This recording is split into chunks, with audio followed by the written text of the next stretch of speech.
سیرت مصطفیٰ درس ہے رہبری کے لیے، سامنے سیرت مصطفیٰ درس ہے رہبری کے لیے، پھر ہمیں اور کیا چاہیے، دوستو زندگی کے لیے، سامنے سیرت مصطفیٰ درس ہے رہبری کے لیے، پھر ہمیں اور کیا چاہیے، دوستو زندگی کے لیے۔ اور اگلا شعر دیکھیے، کر یقین تو میری بات پر، کیسا ہوگا وہ اندھیرا گھر، کر یقین تو میری بات پر، کیسا ہوگا وہ اندھیرا گھر، آ ہی جائے گے خیر البشر قبر میں روشنی کے لیے، آ ہی جائے گے خیر البشر قبر میں روشنی کے لیے۔ شاعر ادھر آپ کے ذہن کو لے جانا چاہتے ہیں کہ یہ دنیا جو ہے فانی ہے، ایک نہ ایک دن جانا ہے، تو پھر اس جگہ کو یاد کیجئے جہاں آپ کو اکیلے تنہا رہنا ہے۔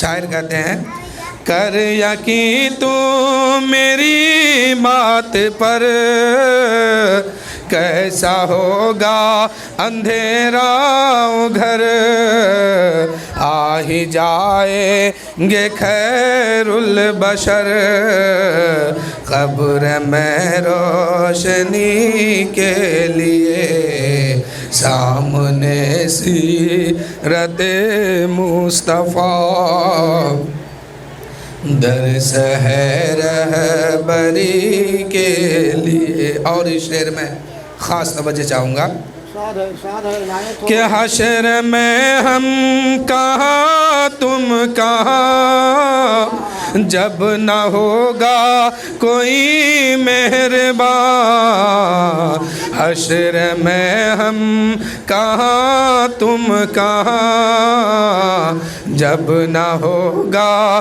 کوئی مہربان، بن کے رحمت حضور آئیں گے قبر میں روشنی کے لیے۔ حشر میں کون کہاں ہوگا یہ کہنا مشکل ہے، کوئی ٹھکانہ نہیں ہوگا، آدمی نفسی نفسی کے عالم میں ہوگا، پریشانی کے عالم میں ہوگا، کوئی پرسان حال نہ ہوگا۔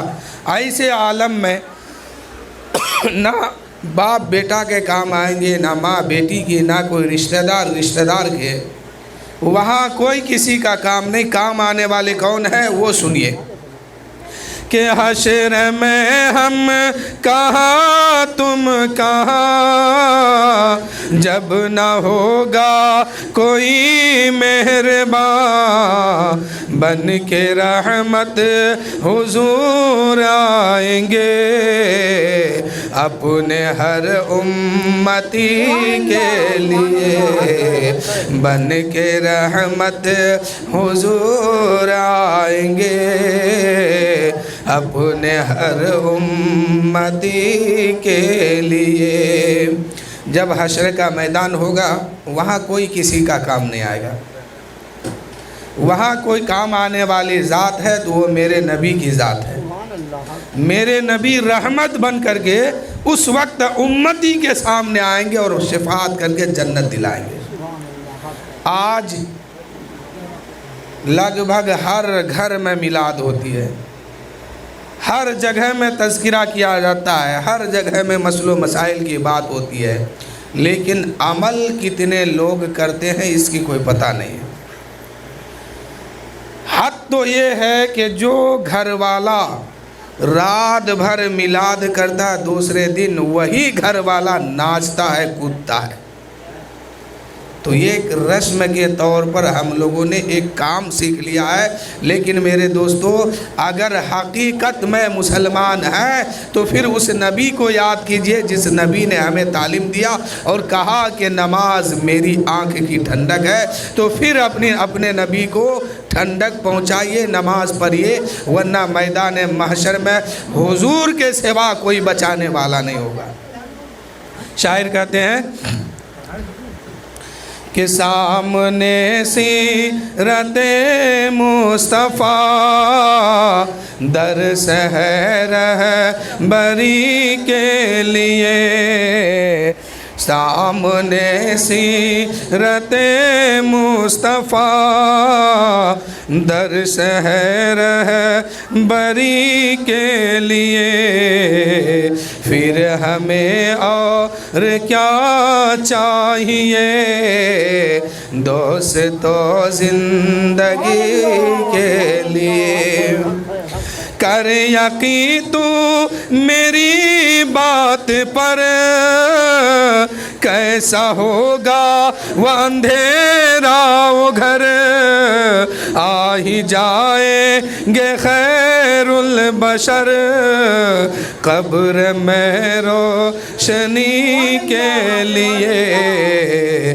حشر میں ہم کہاں تم کہاں، حشر میں ہم کہاں تم کہاں، جب نہ ہوگا کوئی مہربان، بن کے رحمت حضور آئیں گے اپنی ہر امتی کے لیے، ہاتھ آنے کو کچھ بھی نہیں، بس ملے گی تو دو گز زمین۔ میرے دوستو یہ دنیا ہے، جب یہاں سے لوگ جاتے ہیں تو 2 ہاتھ زمین کے علاوہ اسے کچھ نہیں ملتا ہے، وہ گھر بھی چھوٹتا ہے، وہ خاندان بھی چھوٹتے ہیں، وہ رشتہ دار بھی دم توڑ دیتا ہے، کوئی مددگار نہیں ہوتا ہے، اکیلے تنہا جانا ہے۔ تو جہاں زندگی آپ کو ہمیشہ بسر کرنا ہے اس گھڑی کی تلاش کیجئے کہ ہمیں وہاں کیسے رہنا ہوگا۔ شاعر کہتے ہیں ہاتھ آنے کو کچھ بھی نہیں، بس ملے گی تو 2 گز زمین، جانے پھر کیوں پریشان ہے آدمی آدمی کے لیے، جان پھر کیوں پریشان ہے آدمی آدمی کے لیے، سامنے سیرت مصطفیٰ درس ہے رہبری کے لیے، پھر ہمیں اور کیا چاہیے دوستو زندگی کے لیے۔ درود شریف پڑھیے، اللہم صلی علی سیدنا شفیعنا حبیبنا مولانا محمد معدن الجود والکرم، بارک وسلم صلو علیہ صلاۃ وسلام علیک یا رسول اللہ صلی اللہ تعالیٰ علیہ وسلم۔ میرے دوستو آج جو اس محفل کو سجائے ہیں، سہیل صاحب کے گھر میں ایک لڑکی کی شادی ہے، اسی خوشی میں میلاد النبی صلی اللہ علیہ وسلم کی محفل سجائے، لیکن آپ کو پتہ ہے کہ سب سے پہلے ایک شادی ہوئی ہے، وہ کن کی ہے جانتے ہیں؟ ابھی دنیا نہیں بنی تھی اس سے پہلے شادی ہوئی ہے، ابھی دنیا میں لوگ نہیں آئے تھے اس سے پہلے شادی ہوئی ہے۔ ایک انسان کے علاوہ کوئی دوسرا انسان دنیا میں نہیں آیا، اس سے پہلے ایک شادی ہوئی ہے، وہ شادی حضرت آدم علیہ السلام اور حضرت حوا رضی اللہ تعالی عنہا کی ہے۔ اللہ تعالیٰ نے حضرت آدم سے حضرت حوا کو پیدا فرمایا۔ جب اللہ تعالیٰ نے حضرت آدم کو بنایا تو بنانے کے بعد اسے جنت میں رکھا۔ اس کے بعد حضرت آدم کو ایک وقت ایسا آیا کہ حضرت آدم کو نیند آئی، اونھ طاری ہوئی، اور حضرت آدم کے بائیں پسلی سے حضرت حوا کو پیدا فرمایا گیا۔ اب حضرت آدم کے بائیں پسلی کہاں ہے؟ سینے میں، اور پسلی کی ہڈی جو ہے یہ ٹہری ہے۔ اسی ٹہری ہڈی سے اللہ نے حضرت حوا کو بنایا۔ عورتوں کو کس سے بنایا گیا؟ ایک ٹیڑھی ہڈی سے بنایا گیا۔ اب مرد کو چاہیے کہ اس ٹیڑھی ہڈی کو اگر سیدھا کرنا ہے تو مار پیٹ کے نہیں، گالی گلوچ سے نہیں، مشکل میں اسے ڈال کے نہیں، یا میکے میں پہنچا کے نہیں، اگر سختی اس پہ کریں گے یہ ٹیڑھی ہڈی ہے ٹوٹ جائے گی، پھر جب یہ ٹوٹے گی تو جٹے گی نہیں، پھر آخر میں کورٹ کچہری کا معاملہ سامنے آئے گا، کسی وکیل کے سامنے ہاتھ جوڑ کے کھڑا ہونا پڑے گا۔ اس لیے اب اگر اس ہڈی کو سیدھا کرنا ہے، اس رشتے کو قائم رکھنا ہے، تو دنیا دار کے فرمولے پر نہیں، میرے نبی صلی اللہ علیہ وسلم کے فرمولے پر چلنا ہوگا۔ میرے نبی نے جو تعلیم دیا ہے کہ مردوں اگر اپنی بیوی کو ہمیشہ رکھنا چاہتے ہو تو کسی دنیا دار کے قانون کو مت اپنانا، میری سنت پہ عمل کر لینا، یہ رشتہ ہمیشہ قائم رہے گا۔ اب اس ٹیڑھی ہڈی کو سیدھا کیسے کیا جائے؟ مثال کے طور پر کوئی لکڑی اگر ٹیڑھی ہو جائے تو اس کو لوگ پانی میں ڈالتے ہیں، کچھ دن چھوڑ دیتے ہیں، یہ بھیگ جاتا ہے، پھر اس کو اٹھاتے ہیں اور دھیرے دھیرے اس کو سیدھا کرتے ہیں۔ لیکن یہ ہڈی عورت جو بنی ہے یہ ٹیڑھی ہڈی سے بنی ہے۔ اب اس کو اگر سیدھا کرنا ہے تو اب پانی میں یا تالاب میں اس کو مت ڈباؤ، ورنہ یہ جی نہیں پائے گی، وہیں ختم ہو جائے گی۔ اب نبی فرماتے ہیں کہ اگر اسے سیدھا کرنا ہے تو تالاب اور پانی میں نہیں، بلکہ محبت کی سمندر میں اس کو ڈبا دو، اس کو اتنی محبت دے دو، اتنی محبت دے دو کہ یہ ٹیڑھی ہڈی دھیرے دھیرے سیدھی ہو جائے۔ اب جب یہ ہڈی سیدھی ہو جائے گی تو یقیناً یہ رشتہ ہمیشہ قائم رہے گا۔ اب اس ہڈی کو سیدھا کرنے کا طریقہ میرے نبی نے بتایا، میرے نبی نے دے دیا کہ اگر اسے سیدھا کرنا چاہتے ہو اور اسے قائم رکھنا چاہتے ہو اس رشتے کو، تو اسے محبت کے سمندر میں ڈباؤ۔ محبت اتنی دو، اتنی محبت اسے دو کہ وہی عورت ہے۔ ایک دن وہ عورت اپنے گھر میں تھی۔ عورت جب گھر میں رہتی ہے، اپنے مائکے میں رہتی ہے تو ایک بیٹی کی شکل میں رہتی ہے، اور جب سسرال آتی ہے تو ایک بہو کی شکل اختیار کرتی ہے۔ تو میرے دوستو، آپ اپنے گھر میں بہو بنا کے لاتے ہو تو اسے اتنی محبت دو کہ وہ بیٹی جو اپنی ماں کے چھوڑ کے آئی ہے، ماں کے آنچل کو چھوڑ کر کے آئی ہے، باپ کے شفقت کو چھوڑ کے آئی ہے، بہن بھائی کی محبت کو چھوڑ کر کے وہ تیرے گھر میں آئی ہے، تو اتنی محبت اسے دے دو کہ اسے کبھی مائکے کی محبت یاد نہ آئے، ماں کی محبت نہ ستائے، باپ کی شفقت نہ ستائے، گھر والوں کی محبت اسے کبھی نہ ستائے۔ یہ کام اس گھر کے ایک سسر اور ساس کی ذمہ داری ہے کہ وہ اپنی بہو کو اتنی محبت دے، اتنی محبت دے کہ اس کی بہو کو کبھی مائکے کی یاد نہ آئے۔ یہ نبی کا فرمان، یہ نبی کی شریعت ہے۔ تو میرے دوستو، اس ٹیڑھی ہڈی کو سیدھا کیسے کیا جائے؟ اللہ تعالیٰ نے حضرت آدم کے پسلی سے جو ہے حضرت حوا کو بنایا ہے۔ اب وہ پسلی کدھر کی ہے، ہڈی کدھر کی ہے؟ تو روایت میں بات آتی ہے کہ آدم علیہ السلام کے بائیں پسلی سے ایک ہڈی کو نکالا گیا، اسی ہڈی سے عورتوں کو بنایا گیا، ماں حوا کو بنا کے تیار کیا۔ جبکہ اللہ تعالیٰ کو زیادہ پسند دائیں طرف کی چیز ہے۔